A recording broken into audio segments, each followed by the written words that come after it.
Malaysia. Okey, semua dah sedia. Cikgu masih lagi bergantung kepada buku teks ya. Bergantung kepada buku teks. So nanti kalau nak dekat exam nanti cikgu akan edarkan nota-nota ringkas berkaitan dengan geografi ini. So don't worry ya. Alright. Kita lihat tumbuh-tumbuhan semula jadi ini dan kita nak lihat jenis dan taburan dia. Okey. 4.1 kita nak lihat jenis dan taburan tumbuh-tumbuhan semula jadi di Malaysia. Sebelum itu, di sekolah ataupun di PDPR dah mula ke bab ini di sekolah? Dah mula ke belum? Bab 4 ni. Kalau dah mula, belum lagi. Adam kata belum lagi. Maira kata pun belum lagi. Okey, bermakna kamu semua baru bab berapa? Bab 3. Baru bab 3 ke tak mula-mula lagi? Masalah juga tu. Okey. Baru bab 1. Okey. Dia kata baru bab 1. Okey, tak apa. Tak apa. Kita lihat di sini tentang iklim. Jap satu, jap salah. Pula. Mana satu ni? Mana satu ni? Bab 3. Okey, bab 3 Adam kata ya. Okey. Kita lihat seterusnya. Okey. Kita lihat jenis dan taburan tumbuh-tumbuhan semula jadi di Malaysia. Okey, kita lihat iklim khatulistiwa. Negara kita ni memang iklim khatulistiwa yang panas dan lembap sepanjang tahun. Menggalakkan pertumbuhan pelbagai jenis tumbuhan semula jadi di Malaysia. Kamu sedar tak bahawa kita ni, negara kita ni iklim khatulistiwa iaitu iklim panas dan lembap. Kamu sedar tak? Kamu tahu tak? Kita ni panas dan lembap. Okey. Sedar ke tak sedar ni? Okey. Iaitu panas dan lembap itu yang menyebabkan kita ni semua bila panas kita berpeluh. Panas berpeluh. Sebab apa? Panas dan lembap. Bila panas namun kita punya udara ni penuh dengan wap air, sebab itu kita berpeluh. Kalau kamu berada di gurun panas sebelum ni yang kita belajar kan, gurun panas, itu panas dan kering. Walaupun mereka panas tetapi mereka tidak berpeluh sebab udara mereka tidak ada wap air. Itu perbezaan dia. Itu perbezaan dia. Okey, baik. Kita lihat. Okey, kalau kita lihat di sini, okey. Contohnya hutan hujan tropika di Banjaran Titi Wangsa. Ini kalau kamu lihat ni, kalau untuk kamu kenali, sebenarnya sepanjang-panjang ni yang cikgu lorikkan ni, sepanjang-panjang ini adalah dikatakan sebagai Banjaran Titi Wangsa. Banjaran Titi Wangsa. Jadi yang hijau itu adalah hutan hujan tropika. Jadi kalau kita lihat hutan hujan tropika ni memang pokoknya tebal-tebal. Hutan dia tebal, pokok dia besar-besar. Itu. Kemudian kalau kita lihat di di tepi pantai seperti di Terengganu di Dungun tu, kita lihat ada hutan pantai. Dan juga kalau kita lihat di Larut Matang di Perak ada hutan paya air masin.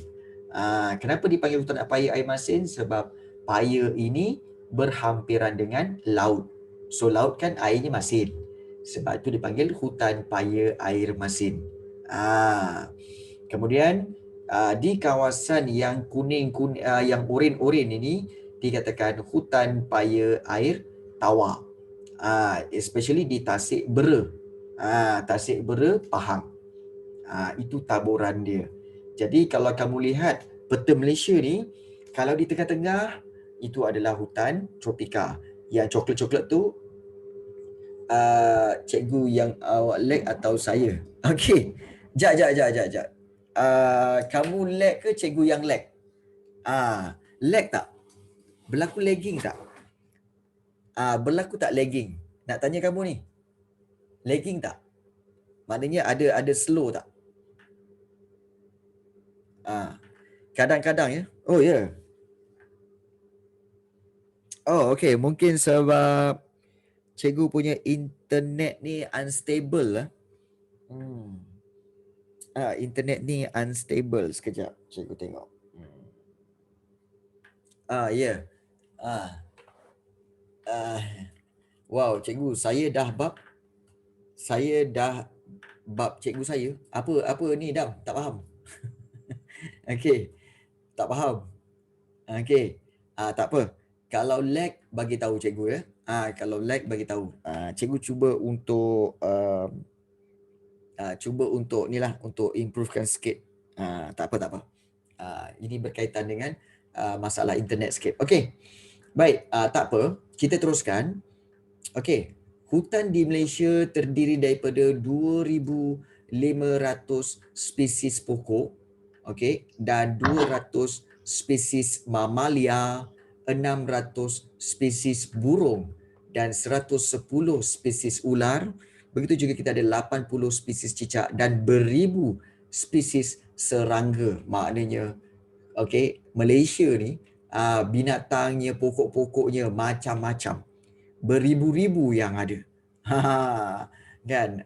Jadi untung kita sebab kita boleh negara kita menjadi rumah kepada banyak jenis pokok, banyak jenis binatang dan pelbagai lagi. Okey, baik. Kita lihat di sini. Okey. Tumbuh-tumbuhan semulajadi ini dibagikan kepada 5 jenis: hutan tropika, hutan paya air tawar, paya air masin, hutan gunung dan hutan pantai. So ada 5 ingat tu ya.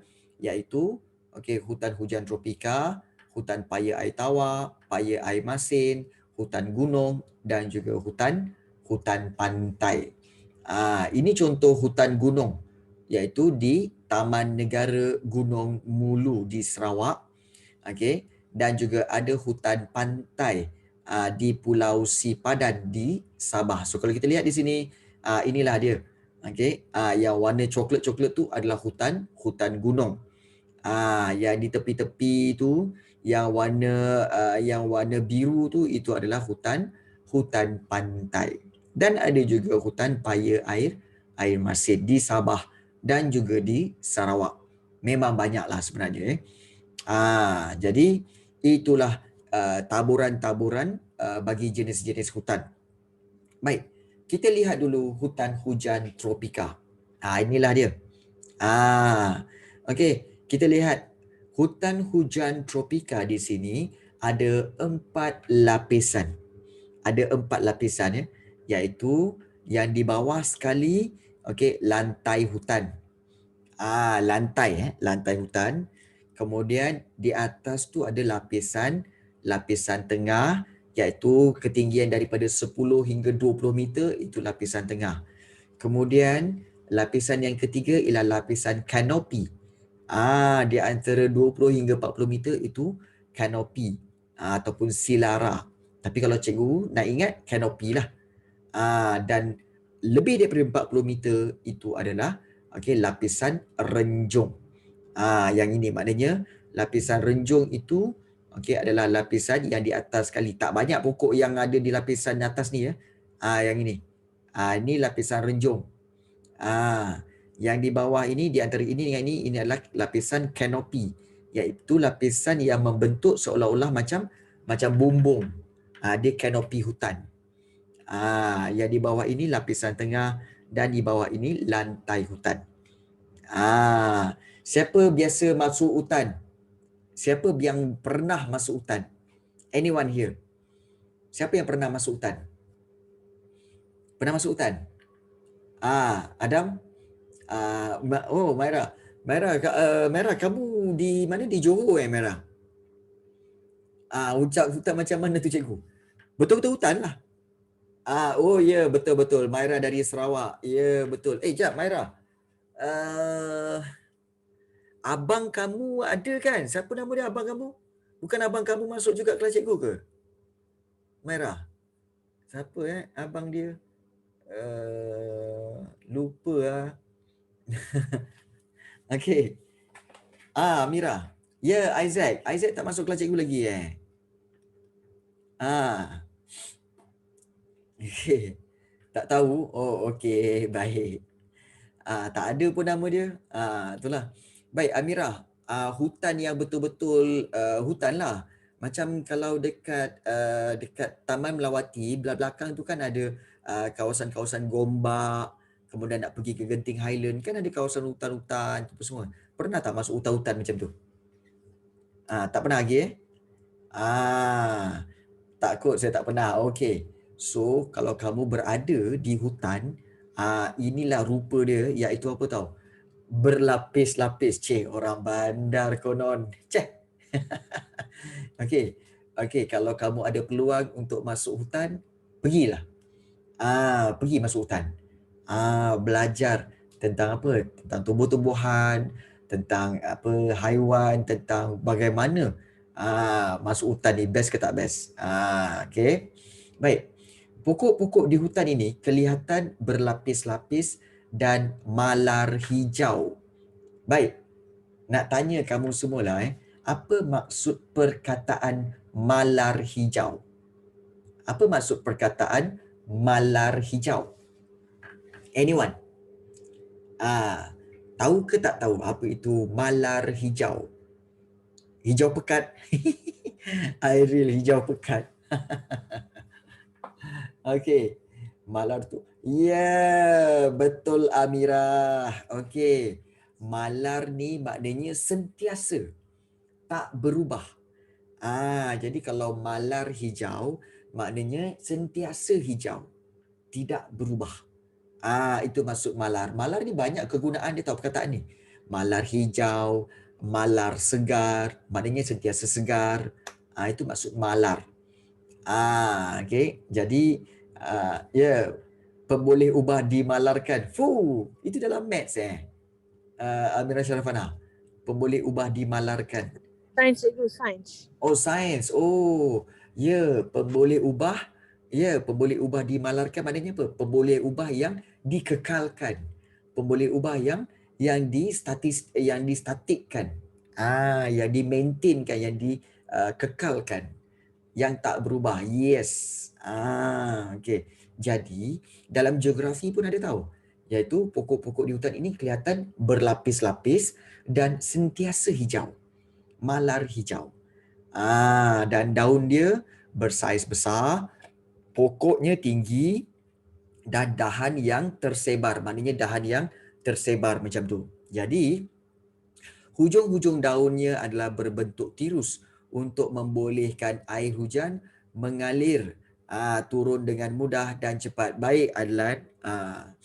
Okey. So itulah yang dikatakan sebagai hutan hujan tropika. Dan kalau kita lihat hutan hujan tropika, 4 jenis lapisan tadi, iaitu lantai hutan, ketinggian pokok dia kurang daripada 10 meter.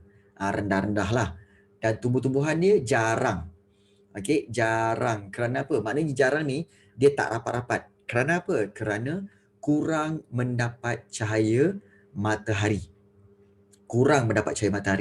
Dan dilitupi oleh daun kering dan dahan-dahan reput, dan terdapat tumbuhan-tumbuhan saprofit yang hidup memakan bahan-bahan reput seperti kulat, seperti cendawan. Tu kita kata sebagai apa? Tumbuhan-tumbuhan saprofit yang ada di lantai hutan. Lantai hutan sebab tu lantai hutan ni hati-hati. Sebab daun kering tu banyak, kita tak tahu ada binatang ke tidak kat bawah tu. Yang kedua, iaitu lapisan di atas lantai hutan, iaitu lapisan tengah, dan ketinggian pokok di antara 10 hingga 20 meter, dan pokok-pokok dia adalah pokok yang kecil. Terdapat tumbuh-tumbuhan epifit yang menumpang di atas pokok lain. Menumpang terdapat juga tumbuh-tumbuhan persit. Dah 3 dah kamu kenal. Saprofit, epifit, parasit. Yang mana pokok-pokok ini memanjat pokok lain untuk mendapatkan air, garam dan mineral dari pokok-pokok tersebut. Nanti kita akan tengok pokok epifit ni macam mana, pokok parasit ni macam mana. Kemudian lapisan kanopi yang kita belajar tadi, yang kita tengok tadi, lapisan kanopi, ketinggian pokok di antara 20 hingga 40 meter, dan lapisan inilah pelindung cahaya matahari daripada menembusi lantai hutan. Bila lapisan kanopi tu dia bentuk-bentuk macam tu kan, banyak-banyak tu, jadi cahaya matahari sukar untuk sampai ke tanah. Jadi dia sukar untuk menembusi lapisan-lapisan itu dan sampai ke ke lantai hutan. Itu yang sukar ni ya. Dan yang terakhir, yang lapisan atas sekali, itu adalah lapisan renjung dan ketinggian pokok antara 40 hingga 50 meter. Tinggi ni.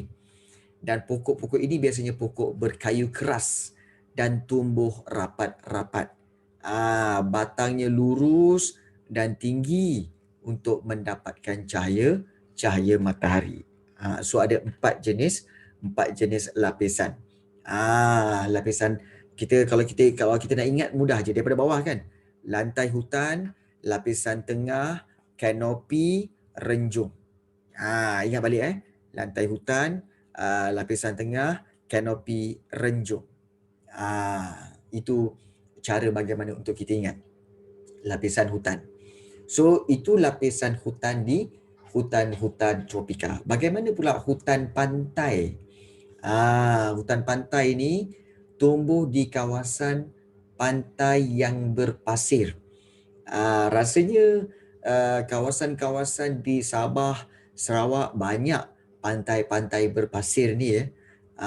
Jenis-jenis pokok yang terdapat di kawasan ini seperti pokok ru, tapak kuda, pokok renek. Pokok renek ni maknanya pokok yang rendah-rendah. Mengkuang, jemerlang laut, bintang ngor laut, kelat jambu laut dan pokok kelapa. Confirm pokok kelapa mesti ada. Kalau kita lihat inilah pokok-pokok dia. Pokok tapak kuda. Bentuk dia macam tapak kuda ni. Pokok tapak kuda.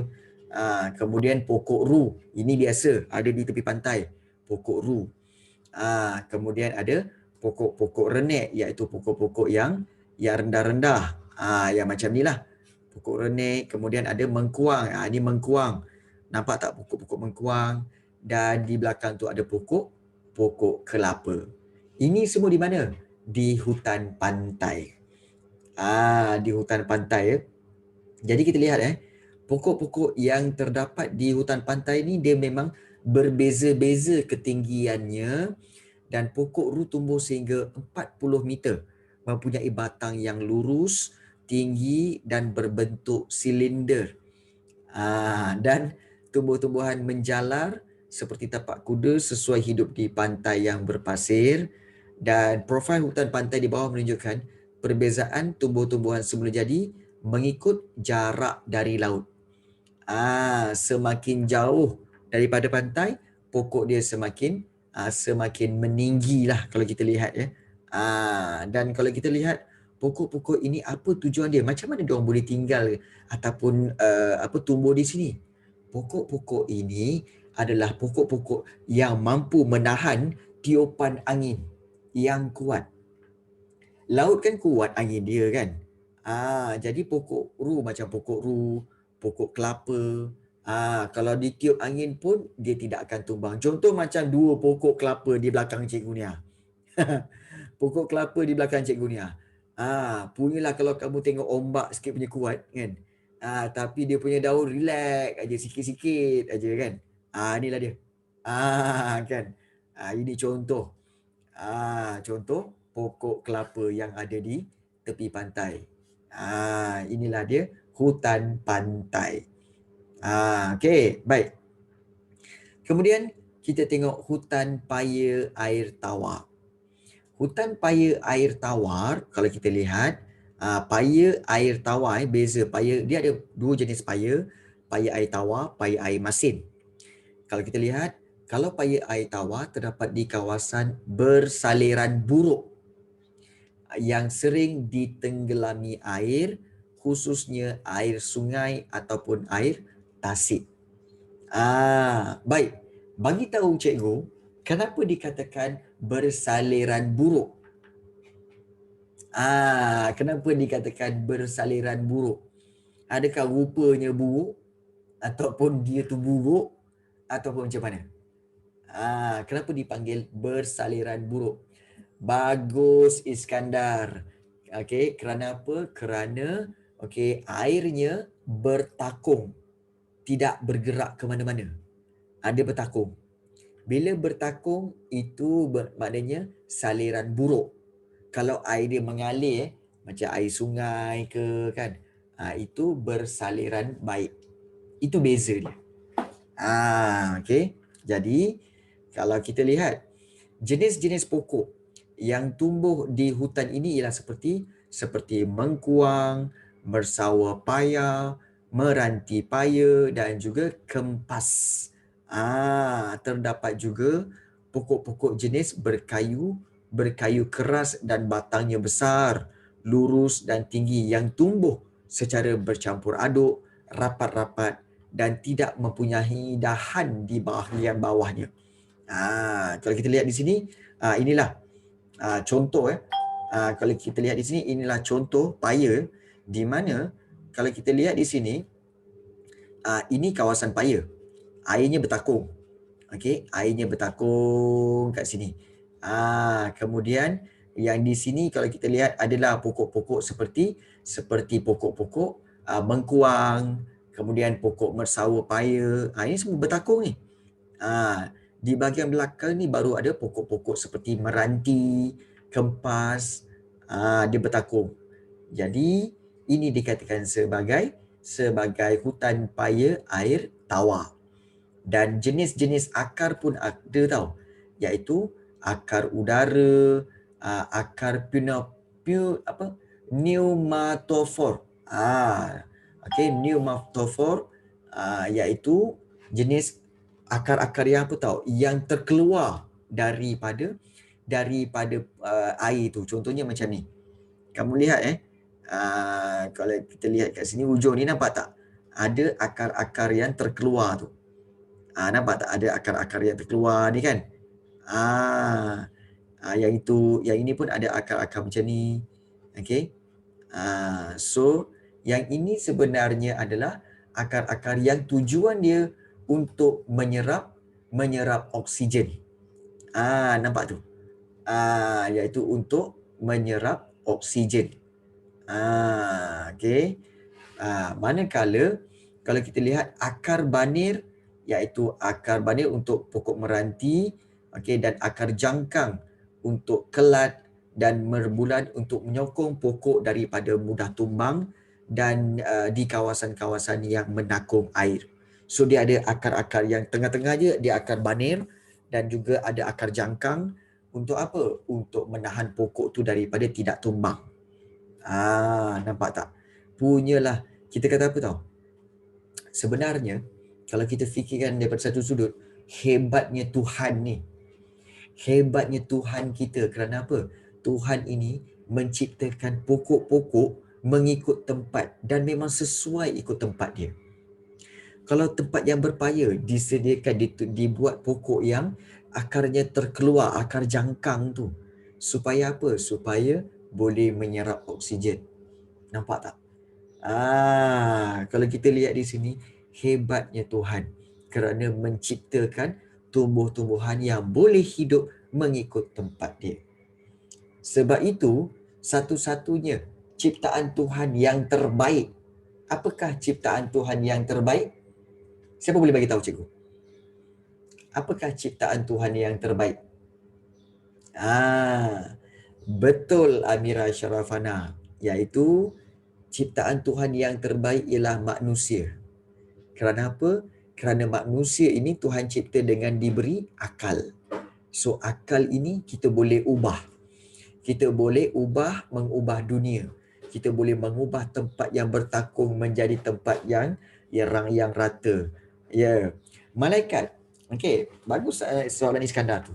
Malaikat memang Tuhan ciptakan, tetapi malaikat tidak diberi akal dan tidak diberi nafsu. Dia hanya ikut saja perintah Tuhan. Tetapi manusia diberi akal untuk apa? Melakukan inovasi, melakukan perubahan. Nampak tak? So manusia ini diciptakan Tuhan dengan sempurna. Tetapi itulah kan, bila kita diciptakan sebagai sempurna, janganlah kita belagak macam Tuhan. Konon-konon kita boleh buat lagi baik daripada Tuhan. Tu melampaulah kan. Macam Firaun, kita belajar Firaun kan. Kenapa Firaun tidak disukai? Kenapa? Dia menyatakan diri dia adalah Tuhan. Padahal dia pun dicipta oleh Tuhan.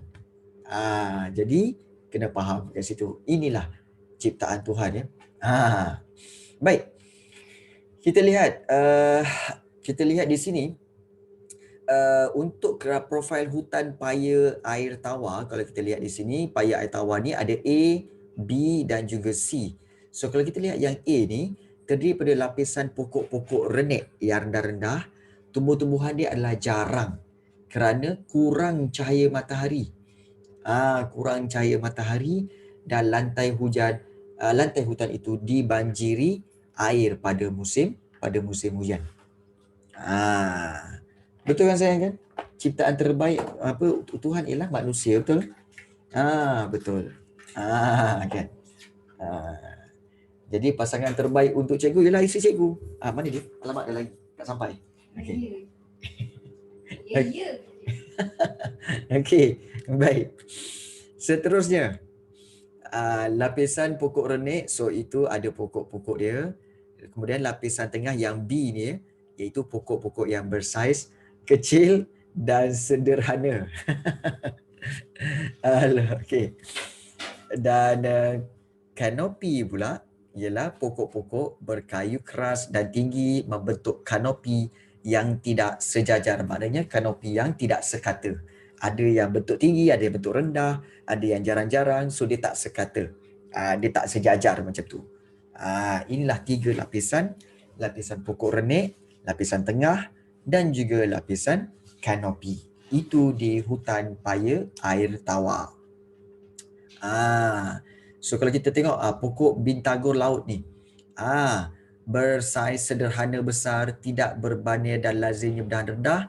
Batang pokok ini pula berwarna kelabu dan kuning langsat, manakala kulit dalamnya berlapis-lapis dan bergetah kuning. Pokok ini menghasilkan buah yang bersegi, tulang belakang daun yang tajam dan bunga berwarna putih. Ini pokok bintagor laut. Walaupun dia berbuah, jangan makan. Okey, jangan makan buah dia. Okey. Dikhawatiri buah ni akan menyebabkan kegatalan. Jangan makan. Ini kadang-kadang bila sebut buah aja asyik nak makan dia kan. Okey. Baik.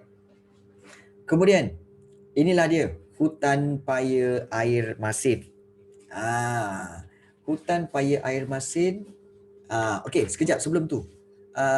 Masih lagging lagi ke ataupun masih lag lagi ke ataupun dah okey? Nak tanya dulu.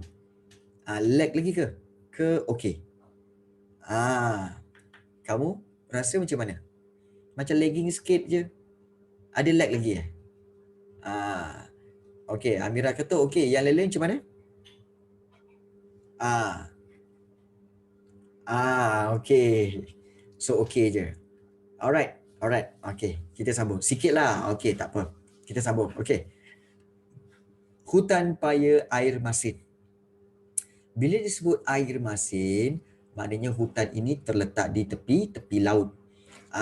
Iaitu hutan ini banyak terdapat di kawasan pinggir laut yang bersaliran buruk. Maknanya apa? Tak kiralah paya air tawar ke, paya air masin ke, bila disebut paya, confirm bersaliran buruk. Iaitu air dia bertakung aja. Dia tak mengalir. Berlumpur dan terlindung tetapi ditenggelami air laut semasa air pasang. Okey. Dan air pasang ni apa? Air pasang ni bila air laut naik. Dia ada pasang surut. Dalam satu hari biasanya laut ni ada pasang, ada surut. Air pasang, air surut ya. Kemudian hutan paya air masin ini ditumbuhi pokok-pokok bakau, nipah, pokok lenggadai, tumu merah, paku pakis, gelam, ramin, jongkong dan juga pokok nibong. Contoh kita lihat kat sini, inilah dia. Pokok bakau ya. Nampak tak akar-akar dia ni? Akar-akar dia, akar-akar jangkang yang terkeluar-terkeluar ni. Supaya apa? Supaya pokok-pokok ini dapat bernafas. Ya, pokok-pokok ni. Begitu juga pokok nipah, ada juga paku pakis laut dan yang terakhir pokok nibong. Ini yang semakin ke darat, semakin pokok pokok dia membesar lah. Dan kalau kita lihat, dia punya daun-daun sama je, iaitu daun-daun yang berbentuk tirus. Kerana apa?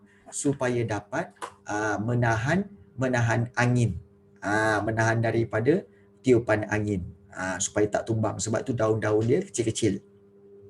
Okey. Dan di sini ada dua jenis akar, iaitu akar ceracak, okey, dan juga akar jangkang.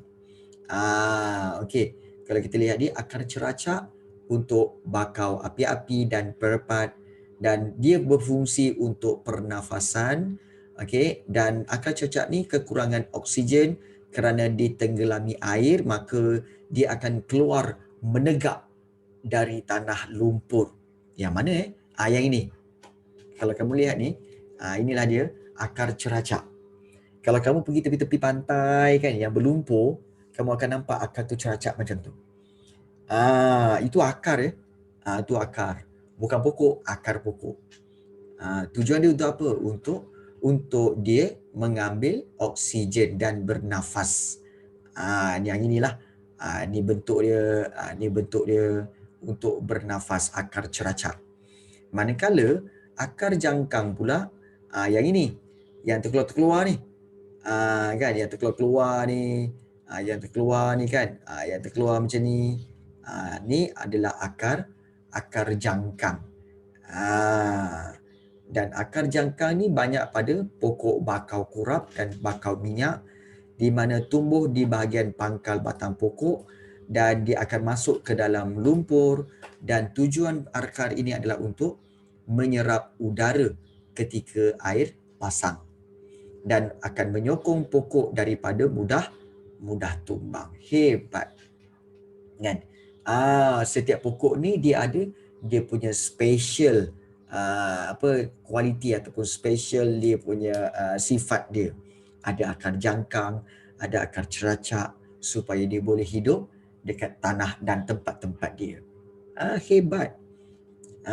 Hebat di situ ya.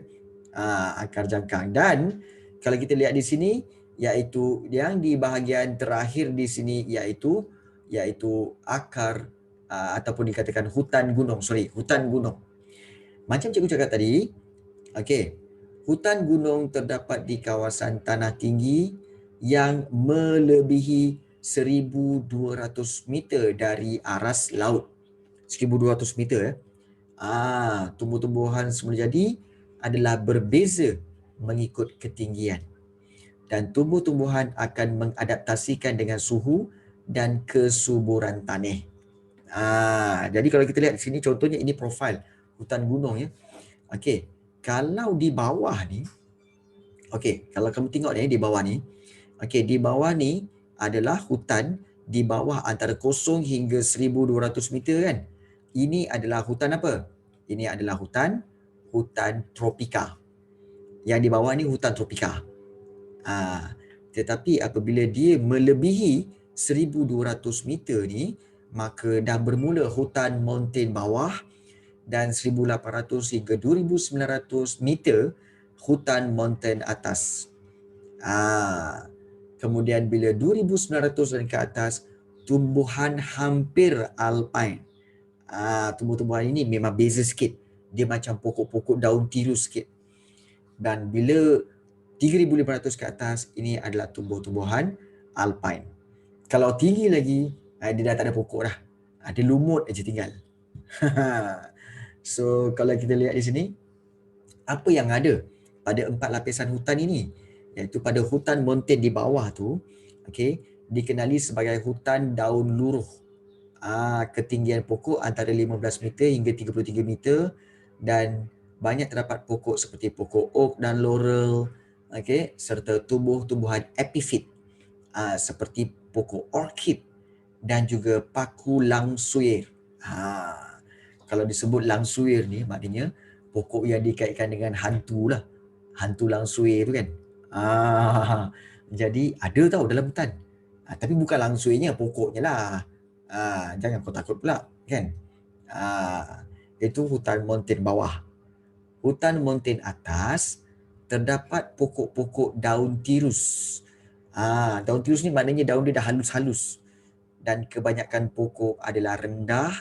Okey, pokoknya rendah dan ketinggian pokok di antara 1.5 hingga 18 meter sahaja dan hanya terdapat satu lapisan hutan sahaja dan lantai hutan, maknanya di bawah hutan dia lembap dan sentiasa ditumbuhi lumut gitu. Jenis pokok yang ada, pokok pine, spruce, pokok gelam gunung, tumbuh-tumbuhan epifit seperti lichen dan juga lumut, serta ada bunga rafflesia, periuk kera dan pokok rhododendron. Rhododendron tak pernah tengok lagi, tapi pokok rafflesia yang inilah yang kita tengok ni.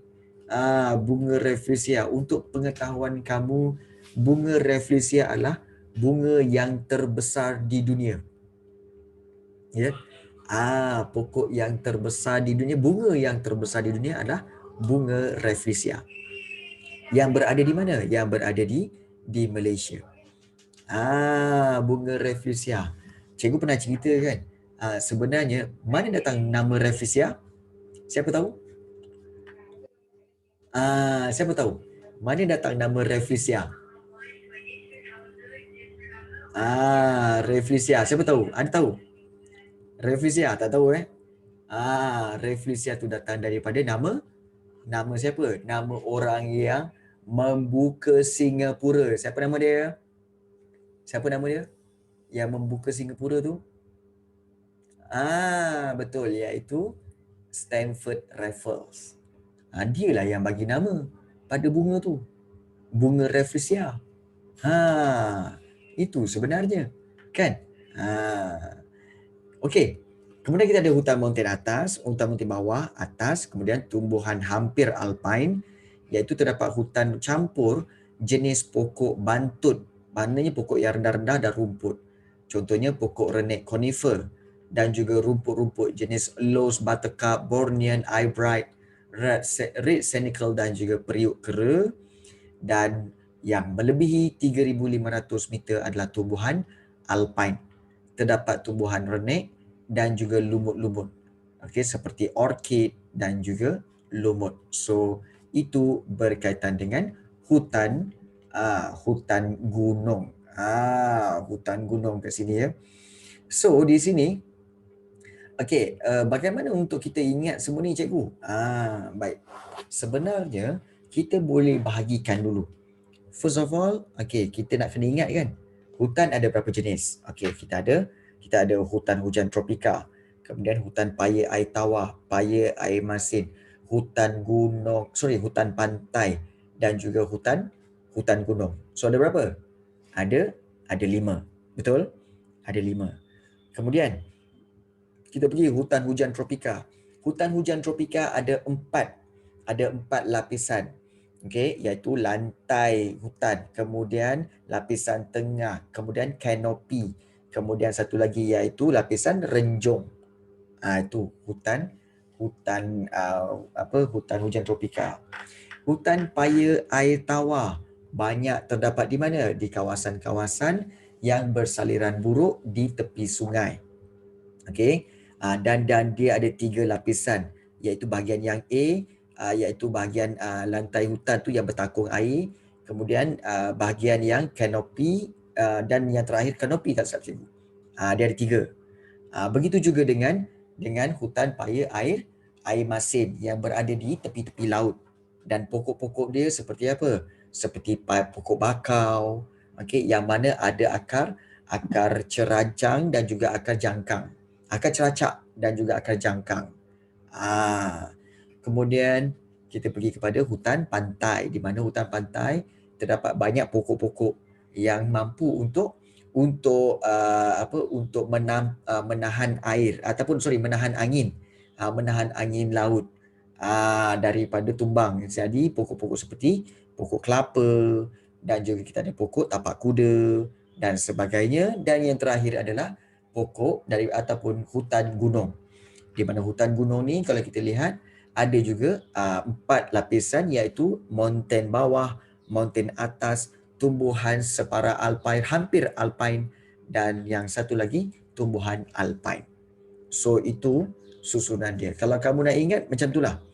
Kamu pecah-pecahkan kepada 4-5 bahagian supaya kamu faham. Oh, dia macam ni. Okey. Baik. Ada soalan nak tanya? Kita cukup sampai situ, jangan banyak-banyak, nanti kadang kamu muntah nanti. Okey. Kamu muntah nanti. Okey. Baik, ada soalan nak tanya? Iaitu mungkin Airil nak tanya, mungkin Adam nak tanya, Adam Mikail, Maisara, Maira, Ayu, Amira Sharafana, Amira, Iskandar, Aina, Lan, nak tanya Lan, Alia Nur Farisha, Nur Edlina dan Nukman Adha. Okey, baik. Oh, soalan Iskandar best. Sejarah memang berkaitan dengan semua subjek ke cikgu? Okey, bagus soalan Iskandar. Baik.